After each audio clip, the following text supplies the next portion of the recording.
Lecture number 4। Audit को define हमने कर लिया। क्या थी ऑडिट की डेफिनेशन? ऑडिट की डेफिनेशन क्या थी? To express an opinion, to express an opinion, एक ओपिनियन देना किस चीज़ के ऊपर?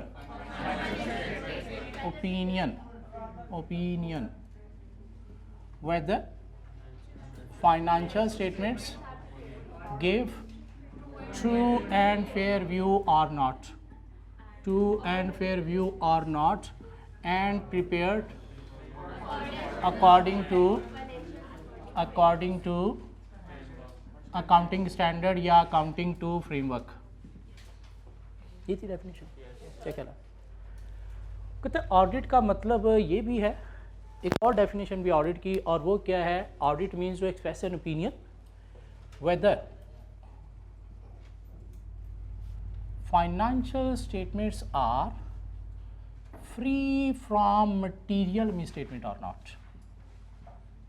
फ्री फ्रॉम मटीरियल मिसस्टेटमेंट और not, and are prepared according to accounting standard. Mean ये कह देना कि financial statements true and fair view दे रही हैं, या कह देना कि financial statements are free from material misstatement हैं, दोनों का मतलब सेम है। ट्रू एंड फेयर व्यू दे रही हैं मीन कोई मसले, कोई फ्रॉड, कोई एरर, कोई मिसस्टेटमेंट नहीं है, सब कुछ ठीक है। फ्री फ्रॉम मटीरियल मिसस्टेटमेंट है मीन कोई मटीरियल मिसस्टेटमेंट नहीं है, मिसस्टेटमेंट, फ्रॉड एंड एरर नहीं है, मीन सब कुछ ठीक है। लेकिन वर्ड उसने मिसस्टेटमेंट नहीं यूज़ किया, क्या यूज़ किया है? Material misstatement. मटीरियल का मतलब क्या है? बड़ी मिसस्टेटमेंट। मटीरियल का मतलब क्या है? बड़ी मिसस्टेटमेंट।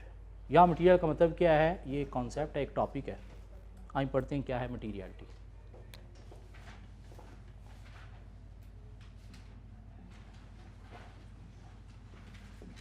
मटीरियलिटी कहते हैं misstatements are material,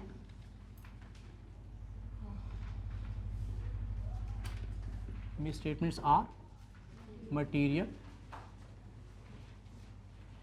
if they influence economic decision of user।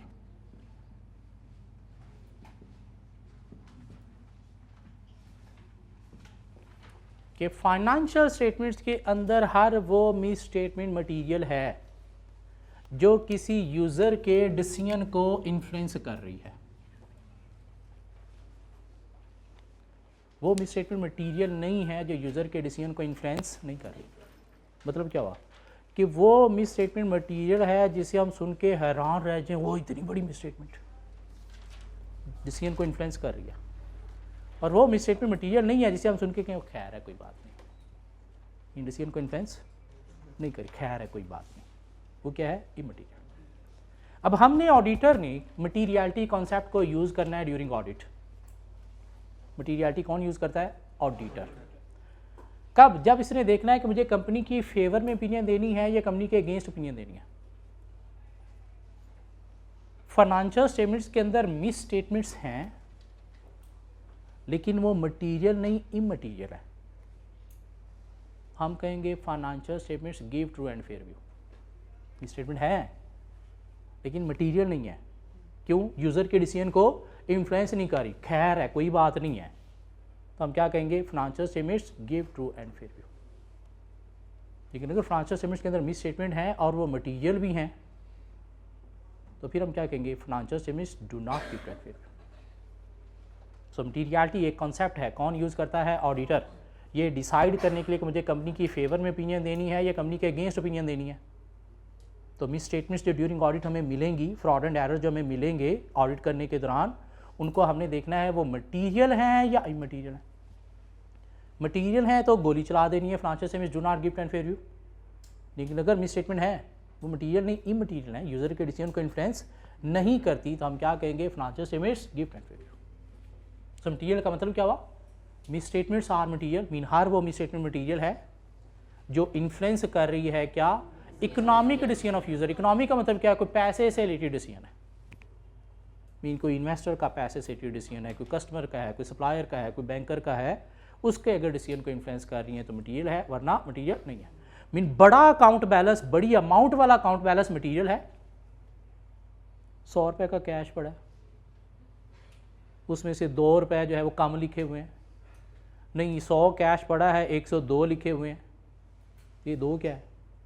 Immaterial. क्यों? तो खैर यार 2 ही रुपये क्या हो गया, इमटीरियल। ठीक है, वो कहता है there is no precise, there is no precise mathematical definition of materiality।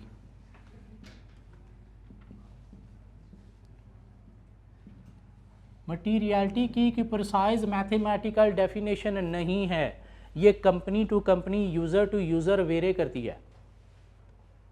एक कंपनी जिसका नाम है सपोज अल फतेह स्टोर, हम उसका ऑडिट करने गए और वहाँ पे हमें 10,000 की मिस स्टेटमेंट मिली और हमने उसकी बेस पर कह दिया financial statements do not give trend fair view. 10,000 material miss statement निकली।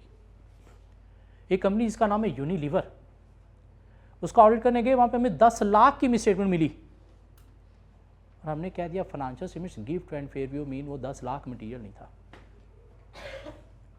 Company to company, user to user materiality vary करती है। 10,000 एक जगह पे मटीरियल निकल आया और एक जगह पे 10 लाख मटीरियल नहीं निकला। मेरे लिए हो सकता है 5,000 का नोट गुम जाना हो मटीरियल, आप लोगों के लिए हो immaterial. Company to company, user to user vary करता है। सो मटीरियलिटी की प्रिसाइज मैथमेटिकल डेफिनेशन नहीं कि कितनी अमाउंट मटीरियल होगी, ये user to user, company to company vary करता है। अल फतेह स्टोर में 10,000 मटीरियल मिस स्टेटमेंट, यूनिलीवर में 10 लाख मटीरियल मिस स्टेटमेंट नहीं निकली। ये क्या हुआ सर? तो फिर ड्यूरिंग ऑडिट अगर हमें कोई मिस स्टेटमेंट मिली, हम कैसे देखेंगे ये मटीरियल है या नहीं है? आपने तो कह दिया कोई प्रिसाइज मैथमेटिकल डेफिनेशन ही नहीं है। तो कहता है जब हमें मिस स्टेटमेंट मिलेगी तो हम 2 तरह से मटीरियलिटी को देखेंगे। एक हम देखेंगे quantitative materiality,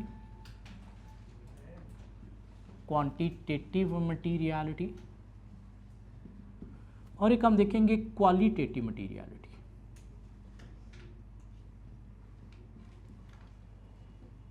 quantitative materiality and qualitative materiality. Quantitative materiality का मतलब क्या है? इन टर्म्स ऑफ अमाउंट या साइज देखना, इन टर्म्स ऑफ अमाउंट या साइज देखना। एक कंपनी का हम ऑडिट करने गए, उसके अंदर हमें कोई 50,000 के बैड डेट्स नज़र आए जो कंपनी की मैनेजमेंट ने रिकॉर्ड नहीं किए हुए। कितने के बैड डेट्स हैं? 50,000 के। कंपनी के मैनेजमेंट ने रिकॉर्ड नहीं किए हुए, दिस मीन 50,000 से कंपनी के एसेट ओवरस्टेट हो रहे हैं, प्रॉफिट ओवरस्टेट हो रहे हैं, मीन एक्सपेंसेस अंडरस्टेट हो रहे हैं। अब हमें कंपनी की फेवर में ओपिनियन देनी चाहिए, कंपनी के अगेंस्ट देनी चाहिए? देखना है कि 50,000 मटीरियल है या नहीं है, और ये देखने के लिए कोई प्रिसाइज मैथमेटिकल डेफिनेशन ही नहीं है। Company to company, user to user vary करता है। तो फिर हम कैसे देखेंगे 50,000 मटीरियल है या नहीं? हम क्वांटिटेटिव मटीरियलिटी देखेंगे इन टर्म्स ऑफ अमाउंट या साइज। और वो इन टर्म्स ऑफ अमाउंट या साइज देखने के लिए क्या करेंगे? हम अपना एक रूल ऑफ थंब यूज़ करेंगे। और रूल ऑफ थंब क्या कहता है कि आपने ये जो 50,000 मिला है मिस स्टेटमेंट, इसको कंपेयर करना है कंपनी के प्रॉफिट के साथ। अगर ये कंपनी के प्रॉफिट का 5% आर मोर ऑफ प्रॉफिट निकल आया तो आपने इसे क्या कंसीडर करना है? मटीरियल। अगर कंपनी के ये प्रॉफिट का 5% से बिलो है तो फिर क्या होगा? इमटीरियल।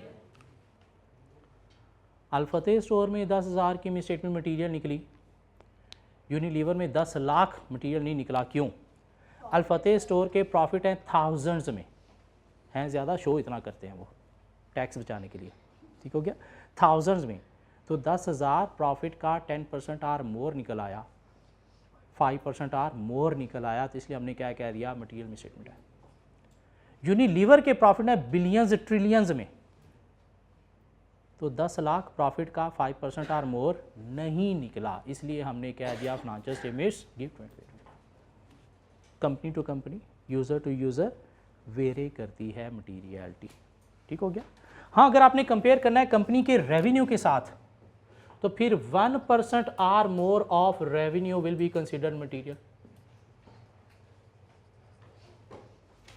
क्यों? कुछ साल ऐसे होते हैं लाइक कोरोना था, हर कंपनी के प्रॉफिट कोरोना के दिनों में बहुत ही थोड़े थोड़े थे, तो फिर उसके साथ तो हर अमाउंट ही मटीरियल निकल आएगी।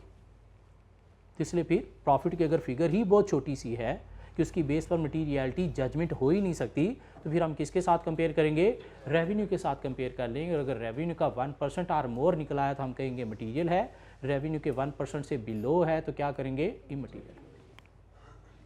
कुछ आइटम ऐसी होती हैं जो सिर्फ बैलेंस शीट आइटम होती हैं, उनका इनकम स्टेटमेंट के साथ कोई ताल्लुक नहीं होता। शेयर कैपिटल है, इनकम स्टेटमेंट के साथ कोई ताल्लुक है नहीं। गुडविल नाम सुना? कंसोलिडेशन में गुडविल, इसका कोई इनकम स्टेटमेंट के साथ ताल्लुक है? इनकी अगर हमने मटीरियलिटी चेक करनी है कि ये मटीरियल हैं या नहीं, तो उनको फिर बैलेंस शीट आइटम के साथ ही कंपेयर करेंगे ना। तो उसके लिए हम क्या थ्रेशोल्ड यूज करेंगे? 1% or more of 1% or more of total assets. Mean goodwill को, शेयर कैपिटल को देखना है मटीरियल है या नहीं, तो किसके साथ कंपेयर करेंगे? टोटल एसेट्स के साथ। और अगर इसका 1% आर मोर निकला तो मटीरियल है, इससे बिलो इमटीरियल। या अगर हमने कंपेयर करना है इंडिविजुअल एसेट या लायबिलिटी क्लास के साथ, तो वहां पे क्या थ्रेशोल्ड है? 10% or more of individual asset or liability class will be material. Asset या लायबिलिटी क्लास बोलते हैं लाइक टोटल डेटर्स एक एसेट क्लास है, टोटल क्रेडिटर्स एक लायबिलिटी क्लास है, लैंड एंड बिल्डिंग एक एसेट क्लास है, क्या कहला है, लीजिस एक लायबिलिटी क्लास है। इनके साथ अगर कंपेयर करना है तो क्या थ्रेशोल्ड है? 10% आर मोर। हाँ, टोटल एसेट्स हों या क्वेश्चन के अंदर आपको नेट एसेट्स दिए गए हैं या आपको कोई ग्रॉस एसेट्स दिए गए हैं, तो जो भी अवेलेबल हो उसके साथ कंपेयर करना है तो कितना होना चाहिए? 1% or more of total assets, net assets या gross assets will be considered material. So quantitatively mean amount या साइज, मीन 50,000 को देखना है मटीरियल है या नहीं, तो कंपेयर करेंगे प्रॉफिट के साथ। 5% आर मोर होना चाहिए, मटीरियल है, नहीं निकला। रेवेन्यू के साथ कंपेयर करो, क्या उसका 1% आर मोर है? नहीं निकला। क्या ये bad debts income statement item के साथ बैलेंस शीट आइटम भी है? बैलेंस शीट आइटम भी है ना, डेटर में से माइनस होगा, क्या ख्याल है? तो इसलिए टोटल एसेट के साथ कंपेयर करो, क्या उसका 1% आर मोर है? नहीं निकला। Individual asset class total debtors के साथ कंपेयर करो, क्या उसका 10% आर मोर है? नहीं निकला। चारों के साथ तो इमटीरियल। चारों में से किसी एक के साथ भी अगर थ्रेशोल्ड मीट हो गया तो क्या होगा? Material misstatement. Company to company vary करती है, डिपेंड करती है कंपनी की फाइनेंशियल स्टेटमेंट्स टोटल्स के ऊपर।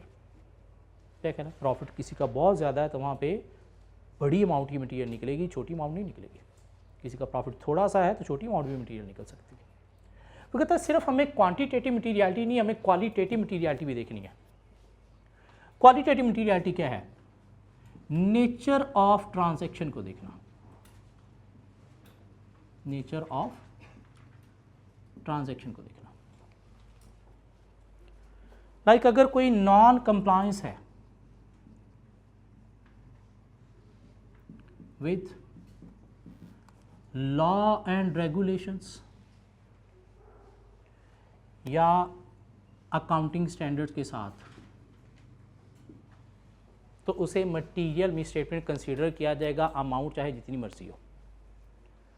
कंपनी ने ब्राइबरी मीन रिश्वत दी है किसी को, कितने की? 1,000 रुपये की। 1,000 रुपया मटीरियल नहीं है,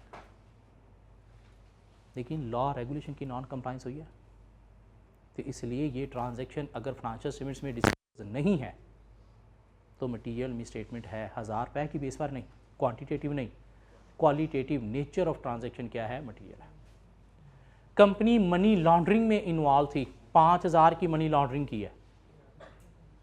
5,000 क्वांटिटेटिवली कुछ नहीं है, लेकिन क्वालिटेटिव पॉइंट ऑफ व्यू से ये मटीरियल मिसस्टेटमेंट कंसीडर होगी। कुछ स्टैंडर्ड कहते हैं कि फाइनेंशियल स्टेटमेंट्स के अंदर इस चीज़ का डिस्क्लोजर होना चाहिए। लाइक एक IAS 24 है रिलेटेड पार्टी ट्रांजेक्शन्स, वो कहता है कि अगर कंपनी ने किसी रिलेटेड पार्टी के साथ ट्रांजेक्शन की हैं तो उसका फाइनेंशियल स्टेटमेंट्स में डिस्क्लोजर होना चाहिए। रिलेटेड पार्टी में मेनली कौन आते हैं? डायरेक्टर्स। मीन अगर कंपनी ने डायरेक्टर के साथ कोई ट्रांजेक्शन की है, मीन डायरेक्टर ने कंपनी का कोई एसेट खरीदा है या बेचा है, तो ये फाइनेंशियल स्टेटमेंट्स में डिस्क्लोज होना चाहिए। डायरेक्टर्स ने कंपनी का एक मोटरसाइकिल था पुराना, 1000 रुपये में ख़रीद लिया, ये स्क्रैप है, कूड़े वाले को देना पड़ेगा, तो मैं 1000 रुपये का ले लेता हूँ, मैं ठीक टूक करवा लूँगा। 1000 रुपया कुछ नहीं है। लेकिन नेचर ऑफ ट्रांजैक्शन क्या कह रही है? Related party transaction should be disclosed in the financial statement. और डायरेक्टर कहते हैं जी सिर्फ 1000 रुपये की बात है, हम फाइनेंशियल स्टेटमेंट्स में डिस्क्लोज करेंगे, बड़ा एम्बैरसिंग सा लगेगा यार कि मैंने 1000 रुपये की कंपनी से चीज़ ली, इतना बड़ा डिस्क्लोजर दे दें। भाई बेशक आपको एम्बैरसिंग लगेगा, जब स्टैंडर्ड कह रहा है फाइनेंशियल स्टेटमेंट्स के अंदर डिस्क्लोजर होना चाहिए regardless of the amount, in amount चाहे जितनी मर्जी हो, और अगर आपने डिस्क्लोजर नहीं दिया तो ये क्वान्टिटेटिव पॉइंट ऑफ व्यू से तो नहीं, क्वालिटेटिव पॉइंट ऑफ व्यू से nature of transaction accounting standard की नॉन कंप्लायंस हो रही है, ये क्या है? मटीरियल मिस स्टेटमेंट है। ये बात समझ आती है? IAS 37 नहीं हमने पढ़ा ही नहीं, R2 में पढ़ना है, R2 पढ़ भी नहीं रहे, खैर कोई मसला नहीं, इधर इधर इधर। सो क्वांटिटेटिव मटीरियलिटी हमने कैसे देखनी है? Rule of thumb 5% or more of profit, 1% or more of revenue, 1% or more of total assets, 10% or more of individual assets or liability class. Income statement item है तो उनका कंपैरिजन इन दोनों के साथ होगा। एडमिन एक्सपेंसेस हैं, सेलिंग या डिस्ट्रीब्यूशन एक्सपेंसेस हैं, क्या बैलेंस शीट के साथ इनका कोई ताल्लुक बनता है? नहीं, तो उनका कंपैरिजन इन दोनों में से किसी एक के साथ होगा। गुडविल है, शेयर कैपिटल है, क्या इनकम स्टेटमेंट के साथ इसका कोई ताल्लुक बनता है? नहीं, उनका कंपैरिजन करने के लिए मटीरियलिटी के लिए इन दोनों के साथ। हाँ, कुछ आइटम लाइक बैड डेट्स दोनों जगह पे आ रहे हैं, तो चारों के साथ चेक किया जा सकता है, जहाँ पे मटीरियल निकला उसे मटीरियल स्टेटमेंट कंसीडर किया जाएगा। लेकिन सिर्फ क्वांटिटेटिव नहीं, हमें क्वालिटेटिव मटीरियलिटी भी देखनी है। ये स्टैंडर्ड है एक मटीरियलिटी का ISA 320, हम वो पढ़ रहे हैं। अब स्टैंडर्ड ने ये जो परसेंटेज बताई है ना, वो उसने बताई है 5% to 10% or more of profit, तो हम बिलो वाली परसेंटेज ले रहे हैं। स्टैंडर्ड ने ये जो परसेंटेज बताई है, ये भी बताई है 0.5% to 1% or more of revenue. तो एक तरफ हमने बिलो वाली ले ली, एक तरफ हमने हाई वाली ले ली, बात इक्वल होगी। स्टैंडर्ड ने ये जो परसेंटेज बताई है, ये भी बताई है 1% to 2% or more of total assets, और ये भी बताई है 5% to 10% or more of individual asset or liability class. लेकिन हम क्या यूज़ करेंगे? प्रॉफिट का 5%, रेवेन्यू का 1%, टोटल एसेट्स का 1%। ये इतनी ज़्यादा कभी यूज़ होती ही नहीं है, मेनली मटीरियलिटी लेवल ये पहले 3 यूज़ किए जाते हैं, और रूटीन में भी यही यूज़ होते हैं, प्रैक्टिकल लाइफ में भी यही यूज़ होते हैं। 5% प्रॉफिट का, 10% और 1% रेवेन्यू का, और 1% टोटल एसेट्स का। सो मटीरियल का मतलब क्या था, हमने थोड़ा सा देख लिया। इस टॉपिक को आगे चल के चैप्टर 3 में थोड़ा और एक्सटेंड भी करेंगे, अभी बस इतना ही। चैप्टर 3 में जाके ये टॉपिक दोबारा पढ़ेंगे और इसमें इतनी ही चीज़ें कुछ और ऐड भी करेंगे, वो चैप्टर 3 में। अब बात आ गई वापस यहाँ पे। एक दफ़ा एग्जामिनर ने पेपर में 5 नंबर के लिए क्वेश्चन पूछ लिया, what is mean by true and fair, और कोई 90% स्टूडेंट इसका आंसर नहीं दे सके थे। बल्कि एक स्टूडेंट मेरे पास आया, सर ये तो हमने बताना होता है financial statements true and fair हैं या नहीं, एग्जामिनर को पता होना चाहिए, उसने हमसे ही पूछ लिया इसका मतलब क्या है, ये क्या सवाल हुआ। तो इसका मतलब है कुछ, ट्रू का मतलब क्या है?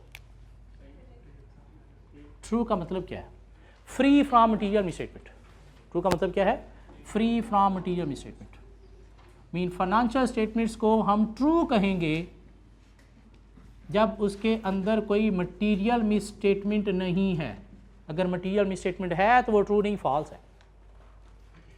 साथ वो कहता है ट्रू का मतलब क्या है? Based on verifiable evidence. मतलब क्या? कि एक सच्चा नुस्खा आपको ज़िंदगी में बताया जा रहा है कि किसी चीज़ को सही या गलत कहना है तो एविडेंस की बेस पर। अगर एविडेंस नहीं है तो अपना मुंह बंद रखना है, ना सही कहना है ना गलत कहना है। भाई मैं कुछ कहने के काबिल नहीं हूँ, सिंपल। गलत एविडेंस की बेस पर, क्यों गलत कह दिया और आपके पास एविडेंस नहीं है, आप ज़्यादा गंदे हो गए। जरदारी डैश है, नवाज शरीफ डैश है, इमरान खान डैश है, आपके पास एविडेंस है तो अपना मुंह बंद रखा करो, ठीक हो गया। एविडेंस हो तो बात किया करो, ठीक हो गया। सो ट्रू का मतलब क्या है, free from material statement and based on verifiable evidence. Mean financial statements को अगर हमने चेक किया है प्रॉपर्ली, ये सारे एविडेंस ले लिए हैं, तो हम कहेंगे financial statements give true and fair view या do not give true and fair view. अगर हमें एविडेंस नहीं मिले, क्यों हमें रिकॉर्ड तक एक्सेस ही नहीं मिली जहाँ से हम प्रोसीजर परफॉर्म करके एविडेंस ले सकें, फिर हम क्या कहेंगे, we do not express any opinion. इन हम कोई ओपिनियन देने के काबिल नहीं, क्यों ना सही कह सकते हैं ना गलत कह सकते हैं, क्यों एविडेंस ही नहीं मिले, रिकॉर्ड तक एक्सेस ही नहीं मिली। फेयर का मतलब क्या है, objectively presented,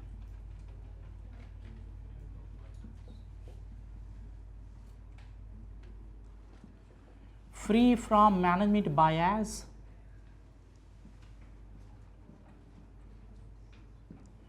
and relevant to need of user।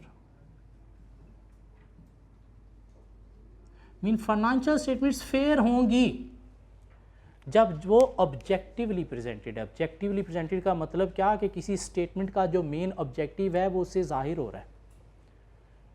Balance sheet का मेन पर्पस क्या है, फाइनेंशियल पोजीशन कंपनी की शो करना कि कितनी आपके पास अपने फाइनेंशियल एसेट हैं और कितने आपने लोगों के देने हैं। मीन नेट आपके पास क्या है, क्या कहलाए, और एसेट कि अभी जो नेट वर्थ है वो शो करनी है। ये नहीं कि आपने ख़रीदा कितने का था, नेट वर्थ शो करनी हो। नेट वर्थ क्या है, जितना ख़रीदा था उसमें से डेप्रिसिएशन को माइनस करके आपने नेट वर्थ लिखनी है। अगर आप कॉस्ट पे ही लिखी जा रहे हो, नेट बुक वैल्यू पे नहीं लिख रहे, तो ऑब्जेक्टिव मीट प्रेजेंट करने का नहीं हो रहा।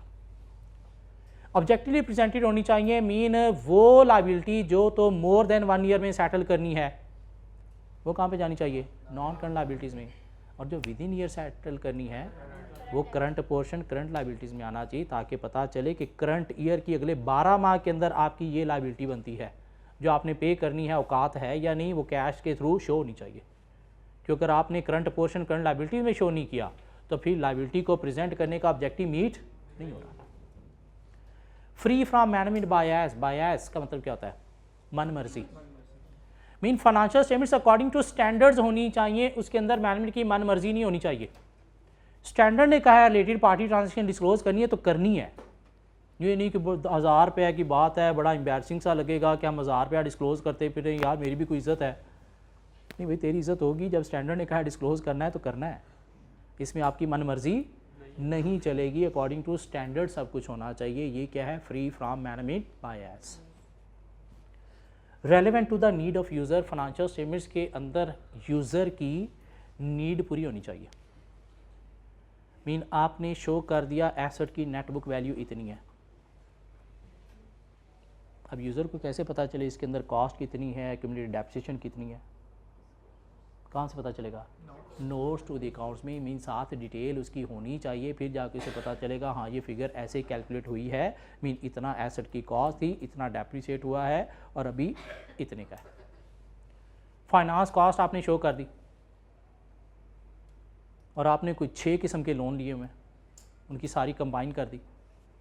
अब इसमें बैंक लोन की कितनी है, बॉन्ड इशू किए हैं, डिबेंचर इशू किए हैं, उसकी कितनी है, ओवरड्राफ्ट की कितनी है, तो फिर कहाँ पे आपने शो करना है, नोट्स टू द अकाउंट्स में उसका डिस्क्लोजर देना है। फिर यूज़र की नीड सारी की सारी पूरी होगी, क्योंकि अगर डिस्क्लोजर नहीं दिया आपने तो फिगर एम्बिगुइटी में लिखी गई है, उससे फिर यूज़र की नीड पूरी नहीं हो रही, तो फाइनेंशियल स्टेटमेंट्स फेयर भी नहीं है। फेयर कब होंगी, जब आपने हर फिगर के साथ उसकी डिटेल एक्सप्लेनेशन भी दिया। कोई डिफ़िकल्ट वर्ड आपने यूज़ किया, कंटिंजेंट एसेट, कंटिंजेंट लायबिलिटी, तो इसका मतलब क्या है, वो आपने फिर नोट्स टू द अकाउंट्स में एक्सप्लेन करना है, इसका मतलब क्या है, किस चीज़ से रिलेटेड है। क्योंकि अगर उसका मतलब एक्सप्लेन नहीं किया तो यूज़र को तो समझ नहीं आएगी करके। मतलब यूज़र की नीड पूरी नहीं तो फाइनेंशियल स्टेटमेंट्स फेयर भी नहीं है। तो फेयर तब होंगी जब ऑब्जेक्टिवली प्रेजेंट हो, अकॉर्डिंग टू स्टैंडर्ड हो, और साथ डिस्क्लोजर भी दिए जाए।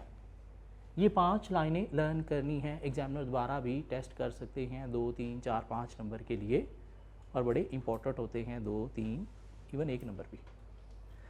चलें जी आगे चलते हैं। सर वो कुछ पेजेस दे दें।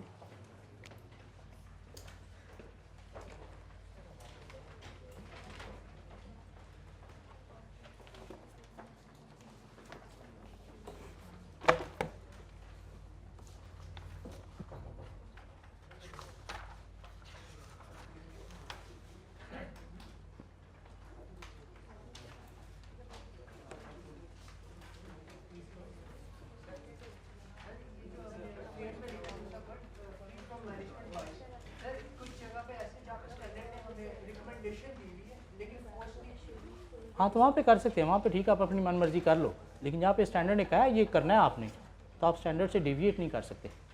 मीन अपनी मनमर्जी नहीं, अकॉर्डिंग टू स्टैंडर्ड।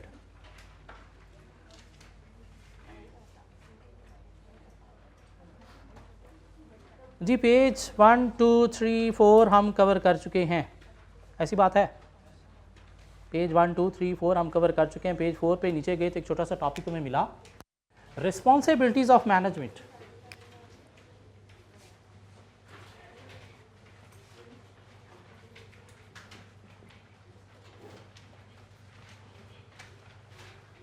कि कंपनी जिसका मार्केट करने जा रहे हैं उसकी मैनेजमेंट की कुछ रिस्पॉन्सिबिलिटीज़ हैं। क्या रिस्पॉन्सिबिलिटीज़ हैं ये अपने पास ही रख लो, कोई भटका हुआ कल दोबारा आए तो दे देना। सो रिस्पॉन्सिबिलिटीज़ ऑफ मैनेजमेंट का मतलब क्या है कि कंपनी की मैनेजमेंट की रिस्पॉन्सिबिलिटीज़ क्या हैं। तो कंपनी की मैनेजमेंट की रिस्पॉन्सिबिलिटी, फाइनेंशियल स्टेटमेंट्स बनाना किसकी रिस्पॉन्सिबिलिटी है?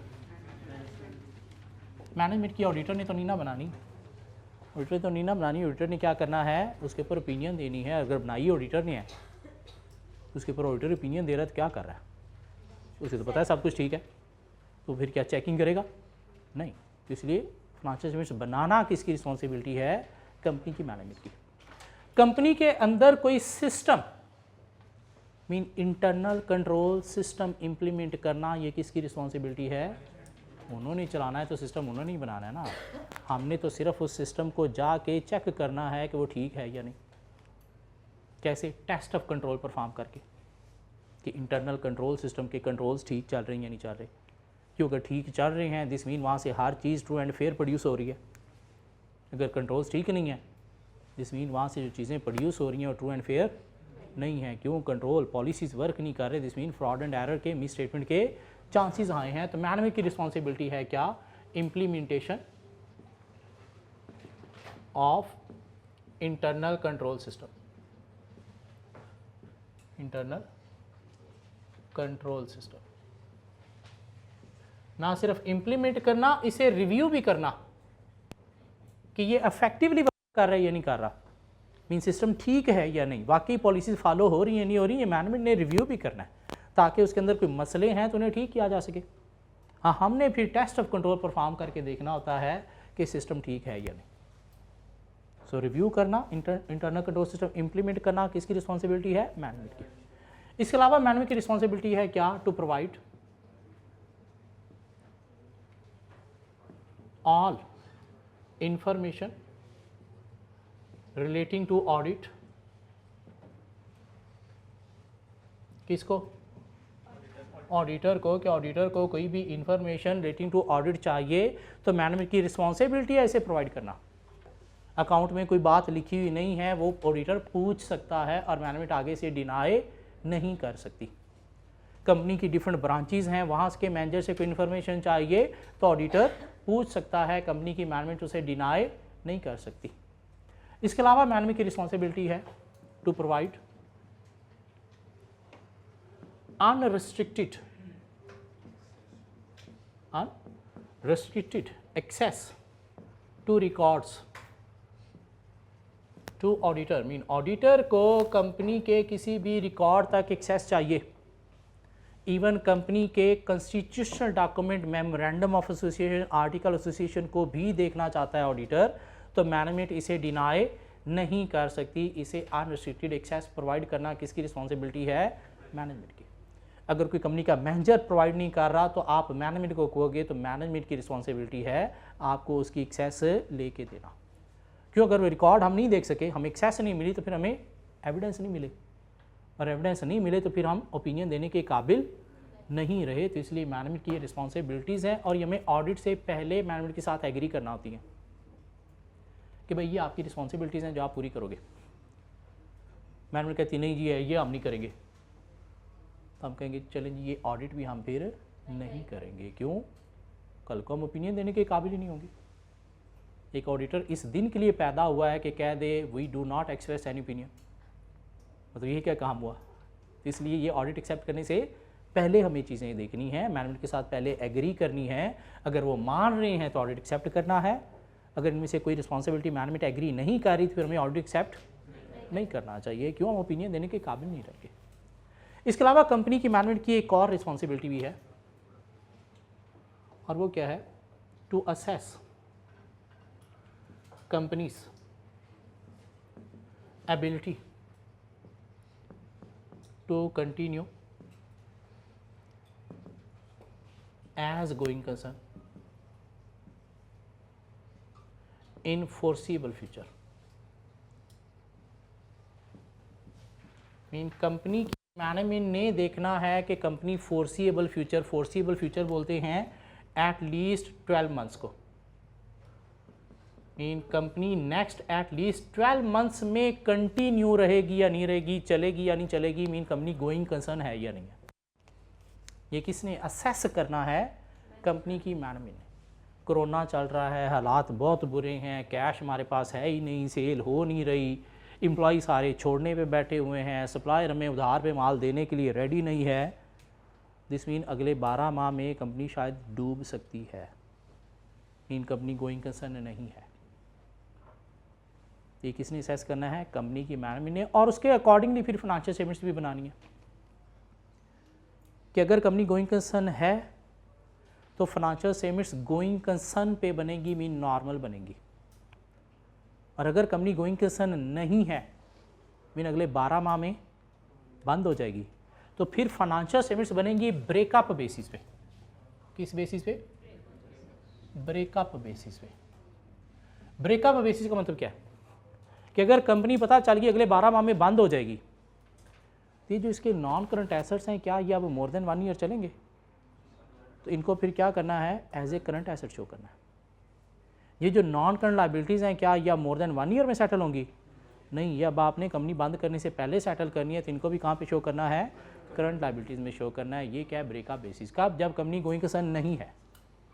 हाँ, अगर गोइंग कंसर्न है तो फिर नॉर्मली बनेगी। सो 5 रिस्पॉन्सिबिलिटीज़ हैं कंपनी की मैनेजमेंट की। To prepare financial statements according to accounting standard.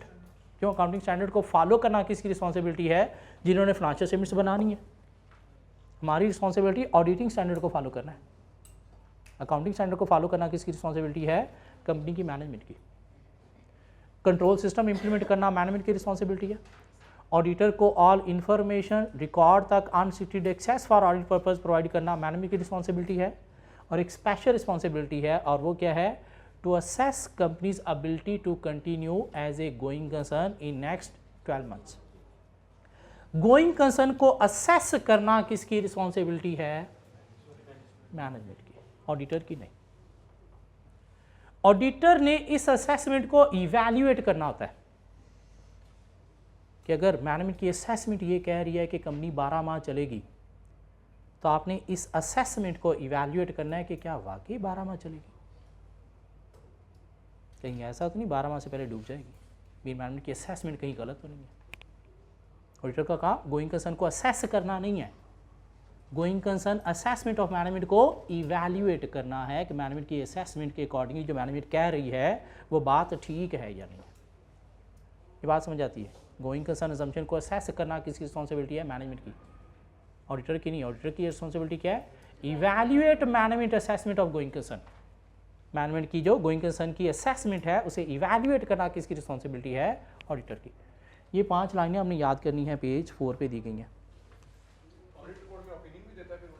Audit report पे ओपिनियन भी देता है। अगर कंपनी ऐसे बनी हुई है फाइनेंशियल स्टेटमेंट जब गोइंग कंसर्न नहीं है तो फाइनेंशियल स्टेटमेंट्स ठीक है, और अगर कंपनी गोइंग कंसर्न नहीं है फाइनेंशियल स्टेटमेंट्स नॉर्मल बनी है तो फिर फाइनेंशियल स्टेटमेंट्स ठीक तो नहीं है ना। क्या कह रहा है, उसको भी वैल्यूएट करना, क्या वाकई ऐसी बात है? बिल्कुल दोनों तरफ से देखना। ये गोइंग कंसर्न के ऊपर पूरा एक टॉपिक हम पढ़ेंगे, पूरा टॉपिक पढ़ेंगे चैप्टर 13 में जाके। जी पेज 4 पे उसके नीचे आए तो हमें एक छोटी सी हेडिंग मिलेगी, रिस्पॉन्सिबिलिटीज़ ऑफ ऑडिटर। तो ऑडिटर की रिस्पॉन्सिबिलिटी क्या है? ऑडिटर की मेन रिस्पॉन्सिबिलिटी एक ही है और वो क्या है? टू एक्सप्रेस रीजनेबल एश्योरेंस या opinion on financial statements whether they give true and fair view or not, whether they are free from material misstatement or not। हाँ, ये ओपिनियन देने के लिए हमने क्या करना है? एविडेंस ऑब्टेन करने हैं। एविडेंस ऑब्टेन करने के लिए हमने क्या करना है? प्रोसीजर्स परफॉर्म करने हैं। Test of control substantive procedure क्यों परफॉर्म करने हैं? एविडेंस लेने के लिए कि ये चीज़ ठीक है नहीं, उसका मतलब और कुछ नहीं है। प्रोसीजर क्यों परफॉर्म करने हैं? एविडेंस लेने के लिए कि ये चीज़ ठीक है या नहीं। क्यों? एविडेंस की बेस पर हमने ओपिनियन देनी है। एविडेंस नहीं है तो हम ओपिनियन नहीं देंगे। प्रोसीजर परफॉर्म करने का मकसद क्या है? To take evidence whether this account balance is true and fair or not. So auditor की रिस्पॉन्सिबिलिटी मेन क्या है? To express opinion on financial statements, और ओपिनियन में भी अश्योरेंस देना। कौन सी अश्योरेंस? रीजनेबल अश्योरेंस, एब्सोल्यूट नहीं। क्या ख्याल है? और ऑडिटर को अगर ड्यूरिंग ऑडिट कोई मसले मिलेंगे तो क्या करना है? आपने कंपनी की मैनेजमेंट को कम्युनिकेट करना है।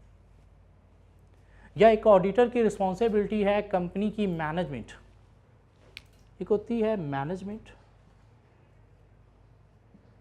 और एक होता है those charged with governance. Management के अंदर कौन आते हैं? बोर्ड ऑफ डायरेक्टर्स भी आ जाते हैं, कंपनी के मैनेजर्स भी आ जाते हैं। मैनेजमेंट का मतलब क्या है? बोर्ड ऑफ डायरेक्टर या मैनेजर्स, लाइक अकाउंट्स मैनेजर है, फाइनेंस मैनेजर है, तो ये कौन है? मैनेजमेंट। दो चार्ट विद गवर्नेंस का मतलब क्या है? टॉप मैनेजमेंट, जिसमें कौन आएगा? बोर्ड ऑफ डायरेक्टर्स आएंगे, कंपनी का चेयरमैन, कंपनी का सीईओ आएगा, या हर कंपनी के अंदर एक नॉन एग्जीक्यूटिव डायरेक्टर की कमेटी होती है जिसे नाम दिया जाता है ऑडिट कमेटी का। एग्जीक्यूटिव डायरेक्टर की नहीं, नॉन एग्जीक्यूटिव डायरेक्टर की एक कमेटी होती है जिसे क्या नाम दिया जाता है? ऑडिट कमेटी का, जिसका काम होता है कंपनी के फाइनेंशियल मैटर्स को ओवरसी करना। फाइनेंशियल एक्सपर्ट होते हैं और इंडिपेंडेंट लोग होते हैं कंपनी के अंदर, इनका और कोई इंटरेस्ट नहीं होता सिर्फ फाइनेंशियल मैटर्स को ओवरसी करने के अलावा। तो अगर कोई बात हमारी यहाँ से पूरी नहीं हो रही या कोई मसला निकला ही इस लेवल का है तो फिर हमने कम्युनिकेट करना है किसको? दो चार्ट विद गवर्नेंस को। TCWG stands for those chart with governance.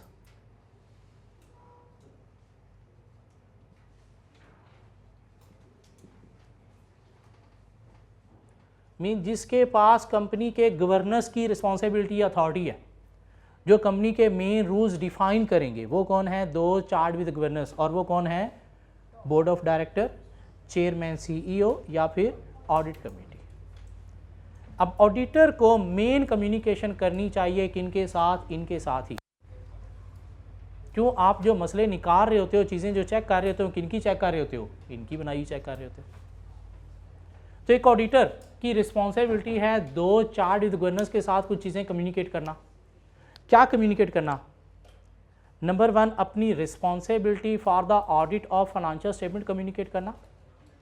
ये मेरी रिस्पॉन्सिबिलिटी है फाइनेंशियल स्टेटमेंट्स को ऑडिट करना और जो भी काम करना अकॉर्डिंग टू ISAs करना। कम्युनिकेट करना है हमारी ऑडिट की प्लानिंग क्या है, मीन क्या क्या रिस्की एरियाज हमने हाईलाइट किए हैं और हमें ऑडिट पे कितना टाइम लगेगा, कैसे हम ऑडिट करेंगे। मीन अपना planned scope and timing of audit आपने कम्युनिकेट करनी है। कम्युनिकेट करना है significant findings during audit. Mean कोई वीकनेसेस मिली हैं तो वो क्या है? फाइंडिंग्स, जो हमने लेटर ऑफ वीकनेसेस के थ्रू कम्युनिकेट करनी है किनको? दो चार्ट विद गवर्नेंस को। और कम्युनिकेट करना है कि आप अपनी इंडिपेंडेंस को कैसे मेंटेन कर रहे हो। कहते हैं एक ऑडिटर को इंडिपेंडेंट होना चाहिए। इंडिपेंडेंट का मतलब क्या है? आपका कोई कन्फ्लिक्ट ऑफ इंटरेस्ट नहीं होना चाहिए। आपका कोई पर्सनल इंटरेस्ट जो है वो क्लाइंट कंपनी के अंदर इन्वॉल्व नहीं होना चाहिए। फाइनेंशियल स्टेटमेंट्स बना भी ऑडिटर रहा है, ऑडिट भी ऑडिटर कर रहा है, इंडिपेंडेंट है नहीं। क्यों?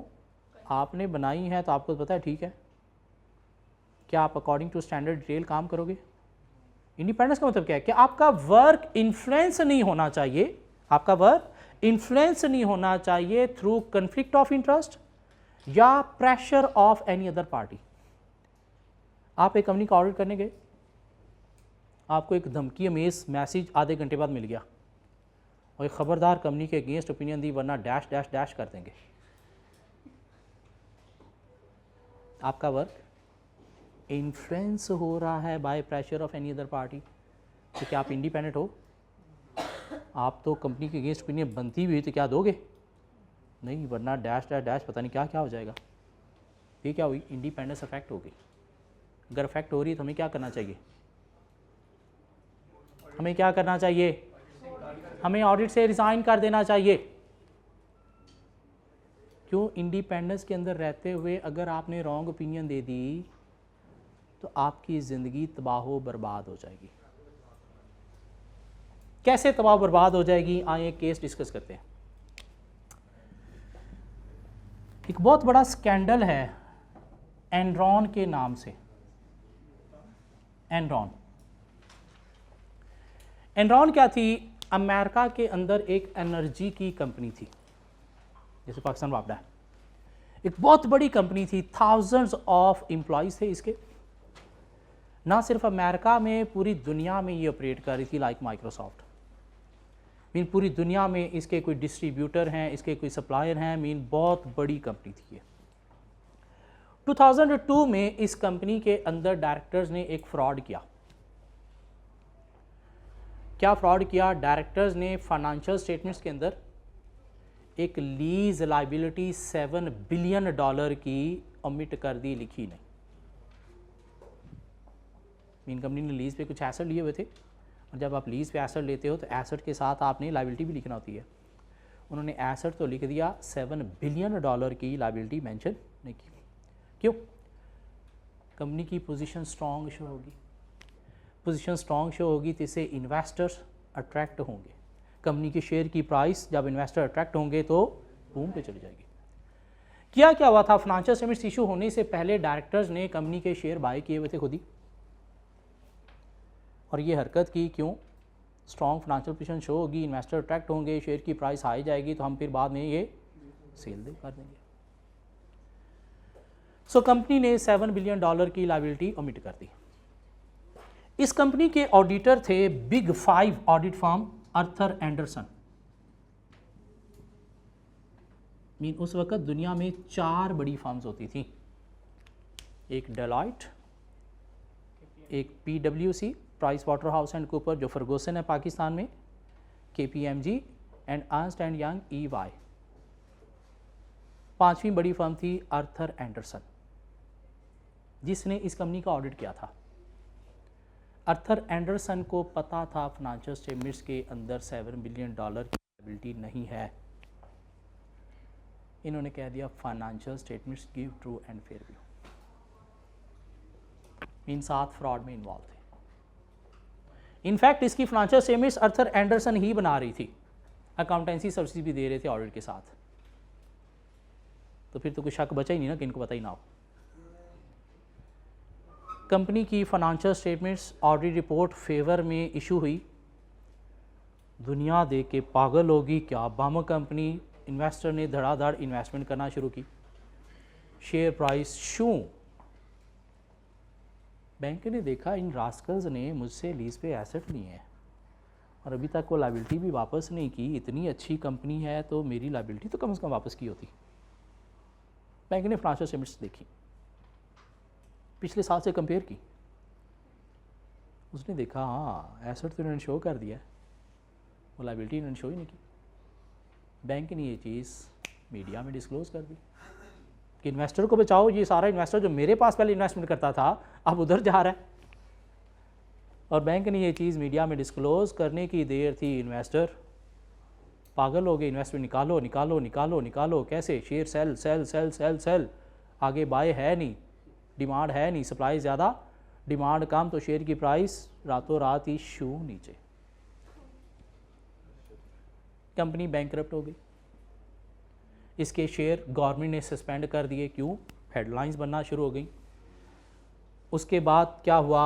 ये कंपनी बंद, थाउजेंड्स ऑफ एम्प्लॉई जॉबलेस, पूरी दुनिया में इसके साथ जितनी एसोसिएटेड कंपनी थी, इसके डिस्ट्रीब्यूटर सप्लायर, वो भी सारे बंद। इससे पूरी दुनिया में एक इकोनॉमिक रिसेशन आ गया था जिसको रिकवर होते हुए कुछ 6-7 साल लगे थे, सिर्फ एक कंपनी का फ्रॉड। इनके अगेंस्ट केसेस चले, इनके लाइसेंस कैंसिल हो गए, एज ए ऑडिटर ऑपरेट नहीं कर सकते पूरी दुनिया से। इनके क्लाइंट पूरी दुनिया में जितने भी थे इनको छोड़ के चले गए कि अगर बिग 5 ये रखते कर सकती है तो फिर छोटे तो पता नहीं क्या करेंगे, लेकिन इस ऑडिटर को कम से कम छोड़ो। क्लाइंट लूज़ हुए, दुनिया से इनके लाइसेंसेस कैंसिल हुए, उसके बाद ये बड़ी फर्म जो है पूरी दुनिया से ख़त्म हो गई। आप इमेजिन करो, चार्टर्ड अकाउंटेंट हो आप और एक बिग 4 फर्म के अंदर अच्छी खासी अर्निंग आप कर रहे हो और वो फर्म का बिग 4 स्टेटस ख़त्म हो गया, उसके बाद आपकी क्या औकात रहेगी? तो एक बहुत बड़ा स्कैंडल था। एक रॉन्ग रिपोर्ट देने की वजह से पूरी दुनिया से ये फर्म ख़त्म हो गई।